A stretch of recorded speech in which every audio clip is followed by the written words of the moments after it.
নমস্কার বন্ধুরা, এই মুহূর্তে রয়েছে আবহাওয়ার আরও একটা বড় আপডেট।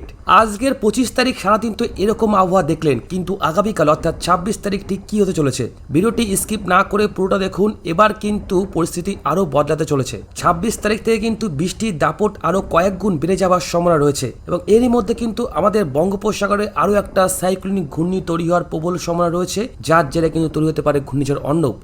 তো সব কিছু বিস্তারিত জানাবো আপনাদের এই ভিডিওতে, তো অবশ্যই স্কিপ করবেন না।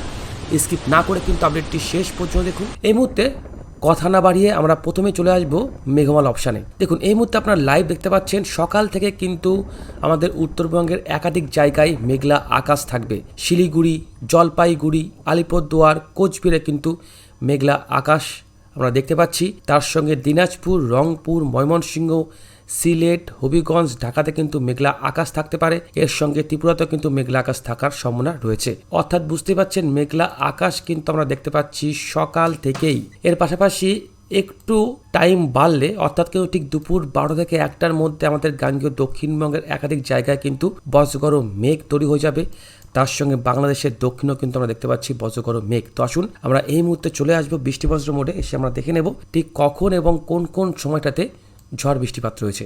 এই মুহূর্তে বৃষ্টিবজ্র মোডে এসে দেখতে পাচ্ছি সকাল থেকে কিন্তু বৃষ্টিপাত রয়েছে আমাদের দক্ষিণ দিনাজপুর, উত্তর দিনাজপুর, শিলিগুড়ি, জলপাইগুড়ি, আলিপুরদুয়ার, কোচবিহার, দিনহাটার একাধিক জায়গাতে। তার সঙ্গে ঠাকুরগাঁও, দিনাজপুর, রংপুর, কুড়িগ্রাম, গাইবান্ধাতেও কিন্তু বজ্রপাত সহ বৃষ্টিপাত রয়েছে। এদিকে ময়মনসিংহ সহ হবিগঞ্জ, সিলেট এবং ঢাকাতেও বজ্রপাত সহ বৃষ্টিপাত থাকবে। কিন্তু হ্যাঁ, এই যে সিলেট এবং হবিগঞ্জ এখানে কিন্তু বৃষ্টিপাতের পরিমাণটা যথেষ্ট বেশি থাকার সম্ভাবনা রয়েছে।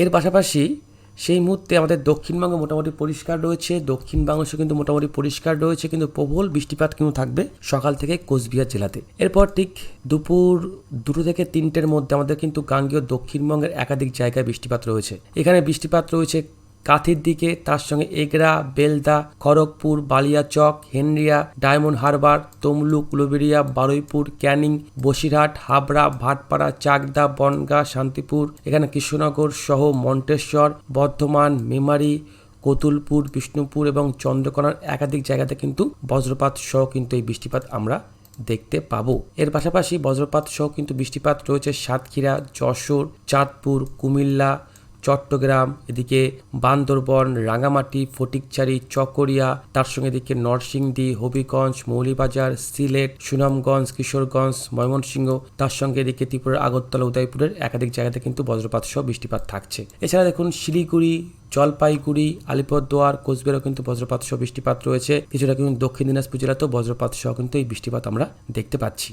এরপর বিকালে বা রাতের দিকে কিন্তু আমাদের গাঙ্গেয় উত্তরবঙ্গেতে বৃষ্টিপাত রয়েছে। এখানে দেখুন শিলিগুড়ি, জলপাইগুড়ি, আলিপুরদুয়ার, কোচবিহার হালকা থেকে মাঝারি বৃষ্টিপাত থাকবে। মালদায় রয়েছে, বাংলাদেশের রংপুর সহ দিনাজপুরে রয়েছে। অর্থাৎ বুঝতে পারলেন 27 তারিখটি কোন কোন জায়গায় বৃষ্টিপাত রয়েছে। এবং কিন্তু এই বৃষ্টিপাতের সঙ্গে যদি আমরা ঝড়ো হওয়ার বেগ দেখি, তাহলে কিন্তু ঝড়ো হওয়ার বেগ খুব একটা যে আসবে তা কিন্তু নয়। 25 থেকে 30 কিলোমিটার গতিবেগে দমকা ঝড়োয়া থাকতে পারে। তো আসুন বৃষ্টিপাত আরও বাড়বে আগামী 27 তারিখ। কিন্তু সকাল থেকে দেখুন আমাদের উত্তরবঙ্গের একাধিক জায়গায় বৃষ্টিপাত রয়েছে।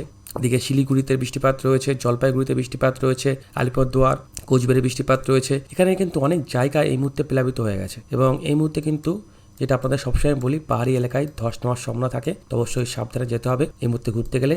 এর সঙ্গে দিনাজপুরে কিন্তু বেশ ভালো বৃষ্টিপাত রয়েছে। বাংলাদেশের ঠাকুরগাঁও, রংপুর, তার সঙ্গে দিকে ময়মনসিংহ, বগুড়া, সিলেট, হবিগঞ্জে বৃষ্টিপাত রয়েছে। এরপর আগামী 27 তারিখ ঠিক দুপুর 12 থেকে 1টার মধ্যে আমাদের কিন্তু গাঙ্গেয় দক্ষিণবঙ্গে বৃষ্টিপাত রয়েছে একাধিক জায়গাতে। এখানে দেখুন কৃষ্ণনগর, ভাটপাড়া, শান্তিপুর, পান্ডুয়া, মেমারি, বনগাঁ, হাবড়া, কলকাতা, বসিরহাট, বারুইপুর, ক্যানিং, ডায়মন্ড হারবার, উলুবেড়িয়াতে কিন্তু বৃষ্টিপাত রয়েছে।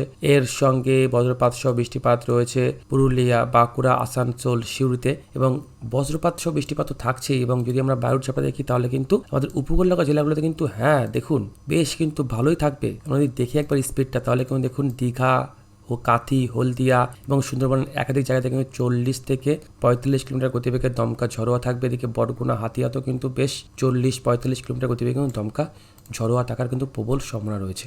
এরপর আগামী 27 তারিখ রাতের দিকে বৃষ্টিপাত কিন্তু ফের আবারও কমে যাবে, উত্তরবঙ্গে বাড়বে এবং বাংলাদেশের কিন্তু উত্তরেও থাকছে, বাংলাদেশের ময়মনসিংহ সিলেটেও কিন্তু বৃষ্টিপাত থাকছে। এরপর আগামী 28 তারিখ দেখে নেব।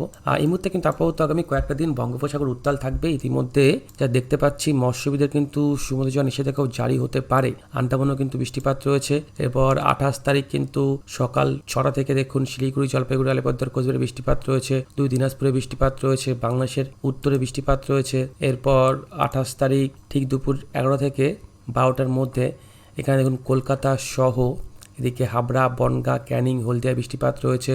কালীগঞ্জ, মোংলা, পটুয়াখালী, বরগুনা, ভোলা, নোয়াখালী, চাঁদপুর, যশোর, নড়াইলেও কিন্তু বৃষ্টিপাত থাকছে। অর্থাৎ কিন্তু আগামী কয়েকটা দিন কিন্তু বৃষ্টিপাত বেশ ভালোই থাকবে। এরপর আগামী 28 তারিখ দেখুন আপাতত কিন্তু 28 তারিখে দেখুন উত্তরবঙ্গে এবং উত্তর বাংলাদেশে যথেষ্ট বৃষ্টিপাত বেশি রয়েছে। এরপর দেখুন 30 তারিখ, 31 তারিখ থেকে কিন্তু আমাদের গাঙ্গেয় দক্ষিণবঙ্গে তো বৃষ্টিপাত বাড়বে। আগামী কয়েকটা দিন কিন্তু প্রবল বৃষ্টিপাত থাকবে। দেখতেই পাচ্ছেন কি অবস্থা, 4-5 দিনের মধ্যে 130-35 মিলিমিটার পর্যন্ত বৃষ্টিপাত রয়েছে। আগামী 1 তারিখ বা আগামী 30 তারিখের পর থেকে কিন্তু আমাদের উত্তরবঙ্গে আস্তে আস্তে বৃষ্টিপাতের পরিমাণটা বাড়তে শুরু করবে। দেখুন প্রত্যেকটা দিন কিন্তু বৃষ্টিপাত রয়েছে, আমাদের দক্ষিণবঙ্গে রয়েছে, দক্ষিণ বাংলাদেশে রয়েছে, কখনো দক্ষিণবঙ্গে বেশি রয়েছে, কখনো উত্তরবঙ্গে কম রয়েছে, আবার কখনো উত্তরবঙ্গে বেশি রয়েছে, কিন্তু আবার কখনো দক্ষিণবঙ্গে কম রয়েছে। দেখুন বৃষ্টিপাত কিন্তু প্রত্যেকটা দিন থাকবে এবং আমাদের বঙ্গোপসাগরে কিন্তু একটা সাইক্লোনিক ঘূর্ণি তৈরি হওয়ার কথা ছিল। আমরা আসুন দেখে নেব। আপাতত যা বৃষ্টিপাত দেখতে পাচ্ছি তাতে কিন্তু চাষি ভাইরা একটু সতর্ক থাকবেন, কারণ দেখুন আগামী 5 তারিখ থেকে কিন্তু আমাদের দক্ষিণবঙ্গ সহ দক্ষিণ বাংলাদেশে বৃষ্টিপাতের পরিমাণটা যথেষ্ট বাড়ার সম্ভাবনা রয়েছে। এটা কি ঘূর্ণিঝড় হতে পারে? তার জন্য আমরা এবার একটু দেখে নেব। এই মুহূর্তে 26 তারিখ, 27 তারিখ পরিষ্কার, সেরকম কোনো সিস্টেম কিন্তু নেই। 28 তারিখ, 29 তারিখ পরিষ্কার, 1 তারিখ, 2 তারিখ পরিষ্কার বলতে কি বলুন তো, বঙ্গোপসাগরে বৃষ্টিপাত হবে, প্রচণ্ড পরিমাণে বৃষ্টিপাত রয়েছে। যে সাইক্লোনিক ঘূর্ণি যেটা আপনাদের দেখাবো, সেই সাইক্লোনিক ঘূর্ণি কিন্তু আপাতত 3 তারিখ, 4 তারিখ, হ্যাঁ ঠিক 3 থেকে আগামী 4 তারিখের মধ্যে আমাদের কিন্তু বঙ্গোপসাগরে একটা সাইক্লোনিক ঘূর্ণি তৈরি হতে পারে এবং 4 তারিখ তার সর্বোচ্চ গতিবেগ দেখতে পাচ্ছি গাস্টিং এসি প্রায় কিন্তু 70-এর কাছাকাছি, 70 থেকে 75। এরপর আগামী 5 তারিখ, 6 তারিখ, 7 তারিখের দিকে এই সাইক্লোনিক ঘূর্ণিটির কিন্তু অভিমুখ রয়েছে অনেকটা দীঘার দিকে রয়েছে বলে কিন্তু যা দেখতে পাচ্ছি আমাদের কিন্তু গাঙ্গেয় দক্ষিণবঙ্গে বেশ বৃষ্টিপাত রয়েছে। যদি আমরা গাস্টিং স্পিড না দেখি, শুধুমাত্র বায়ের গতি দেখি, তাহলে সেই গতি কিন্তু 60 কিলোমিটার গতিবেগ অ্যাচিভ করছে না। এখনো পর্যন্ত পুরোপুরি 100% বলা যাবে না, কারণ যখন তখন এর আবহাওয়ার গতি কিন্তু চেঞ্জ হতে পারে। যা দেখতে পাচ্ছি দেখুন যদি এইভাবে আসতে পড়ে তাহলে কিন্তু প্রবল পরিমাণে বৃষ্টিপাত রয়েছে এবং ঘন্টায় কিন্তু 40-45 কিলোমিটার গতিবেগে দমকা ঝড়োয়া থাকবে এবং সারা দিনে কিন্তু এই বৃষ্টিপাত আমরা দেখতে পাবো। ভয়ঙ্কর ঝড় বৃষ্টিপাত রয়েছে। এবং আপাতত এই মুহূর্তে ঘূর্ণিঝড়ের কোনো আপডেট কিন্তু পেলাম না। আপনাদের আরেকটা মডেল দেখাবো, জিএফএস মডেল। এই জিএফএস মডেল অনুযায়ী আগামী 27 তারিখ, 28 তারিখ, 29 তারিখ, 30 তারিখ, 1 তারিখ, 2 এদিকে 3-4 তারিখের মধ্যে কিন্তু সাইক্লোনিক ঘূর্ণি তৈরি হতে পারে, কিন্তু তার প্রভাবে বৃষ্টিপাত তো থাকবে, কিন্তু ঘূর্ণিঝড়ের কোনো আপডেট কিন্তু আপাতত এই মুহূর্তে আমরা দেখতে পারলাম না। দেখুন এই জিএফএস মডেল দেখাচ্ছে আরও কিন্তু একটা ঘূর্ণিঝড় তৈরি হতে পারে আগামী 10 তারিখ, 9 তারিখের পরে। আপাতত এদিকে আমরা চোখ রাখবো, কিন্তু এদিকে দক্ষিণ চীন সাগরে কিন্তু আরও একটা সাইক্লোনিক ঘূর্ণি রয়েছে যার সর্বোচ্চ স্পিড প্রায় রয়েছে 120 কিলোমিটার, কিন্তু এর কোনো ইফেক্ট কিন্তু আপাতত কিন্তু আমাদের বাংলাতে আসার খুব একটা সম্ভাবনা নেই, বলা যাচ্ছে না। কারণ আমরা দেখেছি গতবারও এই যে টাইফুনটি তৈরি হয়েছে এটা কিন্তু আস্তে আস্তে ভিয়েতনাম হয়ে লাওসে, মায়ানমার এটা কিন্তু বাংলাদেশের দিকে প্রবেশ করে। তো অবশ্যই এদিকে আমাদের চোখ থাকবে, কারণ আপাতত দুটো ঘূর্ণাবর্ত কিন্তু রয়েছে বঙ্গোপসাগরে, কিছু একটা কিন্তু হওয়ার সম্ভাবনা হলেও হতে পারে। তো অবশ্যই চোখ রাখবো এদিকে। তো আপাতত বুঝতেই পারছেন বৃষ্টিপাত কিন্তু থাকবে, ভয়ঙ্কর বৃষ্টিপাত থাকবে এবং এর পাশাপাশি কিন্তু এই বৃষ্টির হাত ধরে তাপমাত্রা কিন্তু আর খুব একটা বাড়বে না। 30-32-এর মধ্যে কিন্তু তাপমাত্রা আস্তে আস্তে ঘোরাফেরা করবে, কিন্তু গরমটা কিন্তু অনেকটা এবার কমে গেল। তো এই মুহূর্তে এই ছিল আবার আপডেট। যদি আপডেটটা আপনার কাছে লাগে তাহলে অবশ্যই ভিডিওটা লাইক করতে পারেন এবং চ্যানেলটিকে সাবস্ক্রাইব করে রাখবেন পরবর্তী আপডেট সবার আগে দেখার জন্য। এই মুহূর্তে আপডেট এইটুকুই। ভালো থাকবেন, ধন্যবাদ।